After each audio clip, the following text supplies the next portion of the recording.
आज के लेक्चर में हम स्टडी करेंगे पोटेंशियल एनर्जी। पोटेंशियल एनर्जी क्या होती है? The energy possessed by a body by virtue of its position और कॉन्फ़िगरेशन। किसी भी बॉडी की पोजीशन की वजह से या उसकी कॉन्फ़िगरेशन की वजह से, कॉन्फ़िगरेशन मीन्स उसके शेप और साइज की वजह से जो उसके अंदर एनर्जी स्टोर होती है, उस स्टोर्ड एनर्जी को ही हम क्या बोलते हैं? पोटेंशियल एनर्जी बोलते हैं। फॉर एग्जाम्पल, जैसे डैम के अंदर वाटर स्टोर किया जाता है, तो उस स्टोर्ड वाटर के अंदर कौन सी एनर्जी है? पोटेंशियल एनर्जी होती है। दूसरा, जो वॉच के अंदर हम चाबी भरते, जैसे कोई भी वॉच है, अगर उसके साइड में जो की होती है, उसकी की को ऐसे ऐसे रिवॉल्व करके जब हम उसके अंदर चाबी भरते हैं तो उसके अंदर भी क्या होती है? पोटेंशियल एनर्जी होती है। थर्ड, जैसे एक धनुष होता है, तो उस धनुष के अंदर भी क्या होगी? पोटेंशियल एनर्जी होगी। जो हाँ, उसमें जो एरो होगा और उस एरो को वहां पे लगाएंगे और उसके लिए जो उस बो का इलास्टिक होगा उसको हम स्ट्रेच कर देते हैं, तो उस टाइम पे उस एरो के अंदर हम पोटेंशियल एनर्जी को स्टोर कर देते हैं और वही पोटेंशियल एनर्जी जैसे ही एरो मूव करेगा उसकी काइनेटिक एनर्जी में कन्वर्ट हो जाएगी। तो ये पोटेंशियल एनर्जी के कुछ एग्जाम्पल्स थे। तो सबसे पहले इसकी टाइप्स क्या होगी? ग्रेविटेशनल एनर्जी की ये दो टाइप्स हैं। सबसे फर्स्ट होगी ग्रेविटेशनल पोटेंशियल एनर्जी। अब ग्रेविटेशनल पोटेंशियल एनर्जी क्या होती है? वो पोटेंशियल एनर्जी जो किसकी वजह से होगी? Due to its position. Due to its position, जो उसकी पोजीशन की वजह से होगी उसको हम क्या बोलते हैं? ग्रेविटेशनल पोटेंशियल एनर्जी बोलते हैं। और इलास्टिक पोटेंशियल एनर्जी क्या होगी? इलास्टिक पोटेंशियल एनर्जी होगी ड्यू टू इट्स कॉन्फ़िगरेशन या ड्यू टू इट्स शेप, उसकी शेप की वजह से। और शेप की बोलने की बजाय हम बोलेंगे deformed shape. Deformed shape. Deformed shape का मतलब क्या है? डिफॉर्म्ड शेप का मतलब कि जैसे एक स्प्रिंग है, स्प्रिंग को या तो हम कंप्रेस कर देंगे या फिर उसको खींच देंगे, स्ट्रेच कर देंगे, तो दोनों ही केसेस में वहां पे इलास्टिक पोटेंशियल एनर्जी स्टोर होगी। अब हम इसको वन बाय वन स्टडी करते कि ग्रेविटेशनल पोटेंशियल एनर्जी कितनी होगी, उसका फॉर्मूला क्या होगा और इलास्टिक पोटेंशियल एनर्जी का क्या फॉर्मूला होगा। मीन्स इसकी टाइप्स को हम डिटेल में देखते हैं। उससे पहले हम देखेंगे पोटेंशियल एनर्जी की एसआई यूनिट। एनर्जी है तो एनर्जी की एसआई यूनिट क्या होगी? जूल होगी। और सीजीएस यूनिट क्या होगी? अर्ग होगी। अर्ग होगी। और इसका डायमेंशनल फॉर्मूला क्या होगा? ml²T-2। तो स्टार्ट करते हैं gravitational potential energy. Gravitational potential energy को समझने के लिए हमने माना कि एक ब्लॉक है, वो यहाँ पर जमीन पे रखा हुआ, फ्लोर पे रखा हुआ है। इस ब्लॉक का मास है m। मास m है तो इसका वेट कितना होगा? डाउनवर्ड में mg। अब इस वेट की वजह से बॉडी नीचे रखी हुई है रेस्ट की पोजीशन में। अगर हम इस बॉडी को ऊपर की तरफ मूव करवाना चाहते हैं तो हमें इस बॉडी पर क्या लगाना पड़ेगा? फोर्स लगाना पड़ेगा। कितना फोर्स लगाएंगे हम? एफ फोर्स, जो ताकि इसके वेट को हम बैलेंस कर पाए। तो जैसे ही हम इस बॉडी पर फोर्स लगाएंगे तो क्या सिचुएशन होगी? अब ये ब्लॉक ऊपर की तरफ मूव कर गया। मान लेते हैं अब इस ब्लॉक की जो अर्थ से डिस्टेंस है वो कितनी हो गई? h हो गई। तो इस केस में जो हमें यहाँ पर फोर्स लगाना पड़ा, तो उस फोर्स ने क्या किया? इस बॉडी के अंदर h डिस्टेंस की डिस्प्लेसमेंट कर दी है। तो हम ये बोल सकते हैं कि हमने इस ब्लॉक के ऊपर वर्क डन किया है। क्योंकि फोर्स हम लगा रहे हैं इसलिए वर्क डन भी कौन करेगा? हम खुद करेंगे। तो इस पर वर्क डन का फॉर्मूला क्या होगा? Force multiply by displacement. Dot product खोलेंगे तो एफ एस कोस ऑफ। अब फोर्स भी ऊपर की तरफ लगा रहे हैं और डिस्प्लेसमेंट भी बॉडी की ऊपर की तरफ हुई है, तो थीटा कितना हो गया? 0। तो यहाँ पर देखो फोर्स किसके इक्वल है? mg। क्योंकि mg को बैलेंस करने के लिए ही हमने ऊपर की तरफ फोर्स लगाया है। s डिस्प्लेसमेंट की जगह हमने क्या पुट कर दिया, h रख दिया, और cos 0 कितना होता है, 1 होता है। तो ये तो वर्क डन क्या कर दिया, इस ब्लॉक पर हमने वर्क डन किया, वर्क डन बाई अस। अब हम देखेंगे work done by the gravity. Gravity मतलब कि अर्थ ने, इस फ्लोर ने इसके ऊपर कितना वर्क डन किया। अब यहाँ पे सोच रहे होगे तुम कि वर्क डन तो हमने किया, ग्रेविटी ने कहाँ वर्क डन किया। जब कोई भी चीज हम ऊपर की तरफ लेकर जाते तो अर्थ तो उसको अपनी तरफ नीचे खींच रही है ना, तो यहाँ पर भी अर्थ इस बॉडी को अपनी तरफ नीचे की तरफ खींच रही है, बट इसके बावजूद भी ब्लॉक ऊपर मूव कर रहा है। तो इसका मतलब यहाँ पर जो वर्क डन होगा वो होगा फोर्स, ग्रेविटी ने जो अप्लाई किया, gravitational force, force of gravitation, और multiply by displacement. Gravitational force, displacement, यहाँ पे जब हम डॉट प्रोडक्ट हटाएंगे, s की जगह h हाइट तक उसने डिस्प्लेसमेंट की, कोस ऑफ कितना आएगा, 180 डिग्री।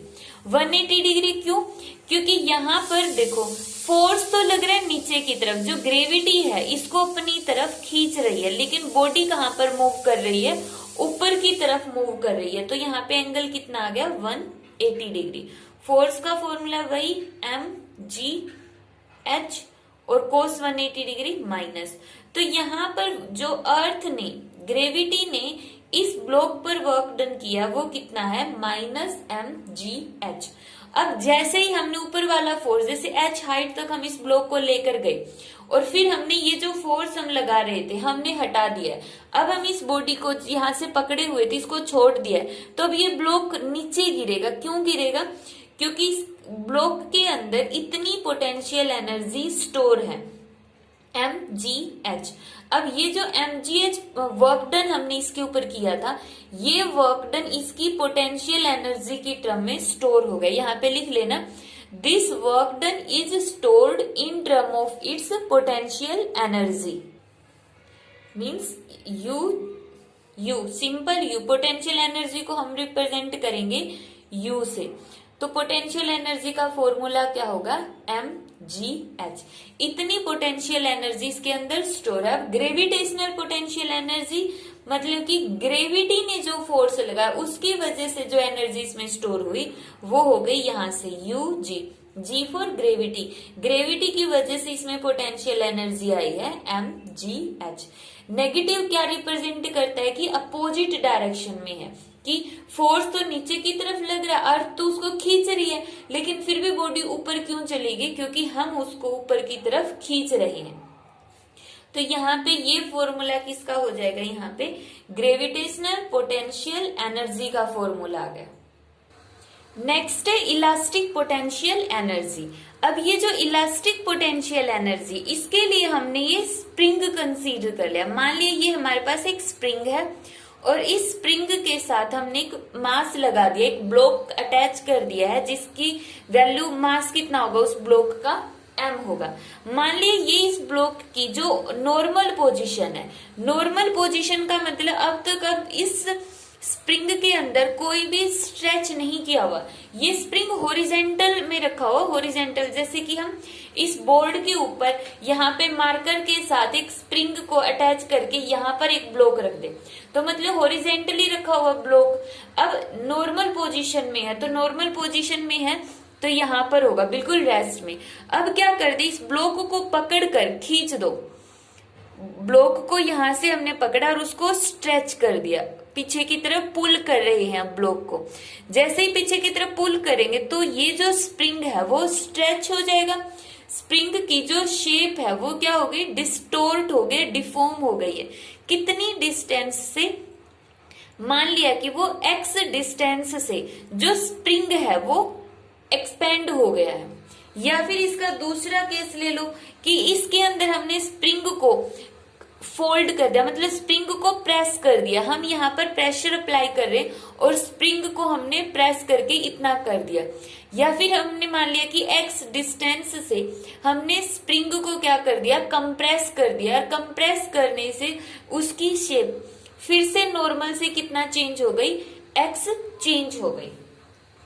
तो तो यहाँ पर हमने क्या किया गया है कि when A spring is stretched या फिर कंप्रेस्ड फ्रॉम इट्स नॉर्मल और मीन पोजीशन, ये वाली स्टेट इसकी नॉर्मल है या फिर इसका नाम बोल दो मीन पोजीशन है, by A small distance x. जब हमने इसको स्ट्रेच किया या फिर कंप्रेस किया, कितनी डिस्टेंस से, एक्स डिस्टेंस से, तो अब क्या होगा, स्प्रिंग को इमेजिन करना है। स्प्रिंग को जब हम पकड़कर खींच देते हैं और फिर छोड़ते हैं तो क्या होगा, एकदम से अपनी नॉर्मल पोजीशन में चला गया। क्यों चला जाता है, क्योंकि स्प्रिंग के अंदर एक रीस्टोरिंग फोर्स आता है, री प्लस स्टोर करना, अपनी शेप को दोबारा से स्टोर करना। रीस्टोरिंग फोर्स आ जाता है स्प्रिंग के अंदर, जो उसको कहां पर लेकर जाता है, उसकी नॉर्मल पोजीशन पर लेकर जाता है। अब जो ये रीस्टोरिंग फोर्स होता है अकॉर्डिंग टू हुक्स लॉ कितना होगा, according to Hooke's law, according to Hooke's law क्या होगा, जो रीस्टोरिंग फोर्स है directly proportional to minus x. अब x तो डिस्प्लेसमेंट इस तरफ हुई है लेकिन रीस्टोर उसको इस तरफ कर रहा है। देखो डिस्प्लेसमेंट हो रही है इस तरफ, फोर्स हमने बाहर से जो फोर्स लगाया है इसको खींचने के लिए, जो हमने ब्लॉक को पुल किया वो इस तरफ है, तो डिस्प्लेसमेंट भी इस तरफ हुई है। लेकिन स्प्रिंग के अंदर जो स्प्रिंग इसको रीस्टोर करेगा, तो जो ये रीस्टोरिंग फोर्स होगा उसकी डायरेक्शन क्या होगी, इस डिस्प्लेसमेंट से अपोजिट साइड। ये जो रीस्टोरिंग फोर्स है एक्स से क्या हो गया, अपोजिट साइड, इसलिए हमने नेगेटिव साइन लगा दिया। यहाँ पर ये फोर्स कौन सा है, रीस्टोरिंग फोर्स है। अब जो एक्सटर्नल फोर्स है, एक्सटर्नल फोर्स क्या होगा, एक्सटर्नल फोर्स रीस्टोरिंग फोर्स का नेगेटिव होगा। नेगेटिव क्यों, क्योंकि एक्सटर्नल फोर्स तो हम यहाँ पर लगा रहे हैं और रीस्टोरिंग फोर्स लग रहा है यहाँ पर, अपोजिट साइड में लग रहे हैं दोनों के दोनों, इसलिए हमने इसको क्या बोल दिया है, माइनस एफ बोल दिया कि जो एक्सटर्नल फोर्स है वो रीस्टोरिंग फोर्स का नेगेटिव है। तो इसका मतलब यहाँ पर हुक्स लॉ को अगर हम चेंज करें तो क्या आ जाएगा, F external directly proportional to x, क्योंकि एफ की वैल्यू क्या आ गई, ये नेगेटिव यहाँ पे प्लेस कर तो कोई फर्क नहीं पड़ेगा, तो एफ की जगह minus F minus F external रखूंगे और माइनस से माइनस कैंसिल, तो यहां से आ गया एफ एक्सटर्नल फोर्स कि जो एक्सटर्नल फोर्स हमने अप्लाई किया उसने कितनी डिस्प्लेसमेंट की है, एक्स डिस्प्लेसमेंट की है। तो अब हम यहाँ पर वर्क डन देखेंगे, वर्क डन देखेंगे कि इसने वर्क डन कितना किया है। अब मान लेते हैं कि डी डब्ल्यू वर्क डन क्या है कि जब हमने एक्सटर्नल फोर्स लगाया और उसकी वजह से बहुत स्मॉल डिस्प्लेसमेंट हुई, कोई dx डिस्प्लेसमेंट हुई, मे बी वो इतनी हो, तो बहुत स्मॉल डिस्प्लेसमेंट हुई थी और वो थी dx। अब ये तो dx में dw वर्क डन है। मान लो अब यहाँ पर हमें x तक मूव करवाना है, डिस्प्लेसमेंट हमें dx नहीं पूरी x चाहिए और उसके लिए वर्क डन ज्यादा करना पड़ेगा, ज्यादा के लिए इंटीग्रेशन और limit x is equal to normal position पर, तो x 0 था, तो 0 टू कहां तक मूव करवाना चाहते हैं हम, x तक, तो x तक हमने मूव करवा दिया। अब यहां पर देखो जब हम प्रोपोर्शनलिटी का सिंबल हटाएंगे तो f एक्सटर्नल की जगह एक कांस्टेंट आ जाता है k, और इस k कांस्टेंट को हम बोलेंगे प्रोपोर्शनलिटी कांस्टेंट या स्प्रिंग कांस्टेंट।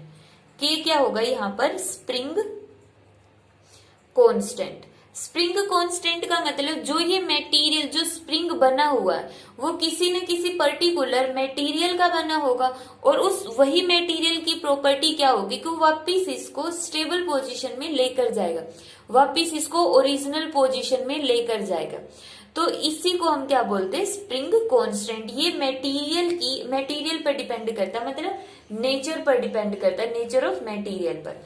तो यहां से प्लेस करो, एफ एक्सटर्नल की जगह हम क्या पुट कर सकते हैं, के एक्स dx। के तो कांस्टेंट है तो इसको बाहर निकाल लो, ये बच गया एक्स dx का इंटीग्रेशन क्या होगा, एक्स स्क्वायर डिवाइड बाई 2 और लिमिट होगी 0 टू x, 2 को भी बाहर निकाल लो, k बाई 2, लिमिट अप्लाई करो। सबसे पहले अपर लिमिट, एक्स की अपर लिमिट क्या है, एक्स ही है, तो एक्स की जगह एक्स ही रखेंगे, x square minus lower limit x की क्या है, 0, तो एक्स की जगह 0 पुट कर दो। तो यहां पर कितना आ गया, हाफ के एक्स स्क्वायर। और यहाँ पे डिफरेंशिएशन से इंटीग्रेशन कैंसिल, कितना आ गया, वर्क डन। अब हमें पता वर्क डन किसकी फॉर्म में स्टोर होता है, उसकी पोटेंशियल एनर्जी की टर्म में। तो यहाँ पर पोटेंशियल एनर्जी का फॉर्मूला आ गया हाफ के एक्स स्क्वायर। ये पोटेंशियल एनर्जी कौन सी है, इलास्टिक पोटेंशियल एनर्जी, ये इलास्टिक पोटेंशियल एनर्जी।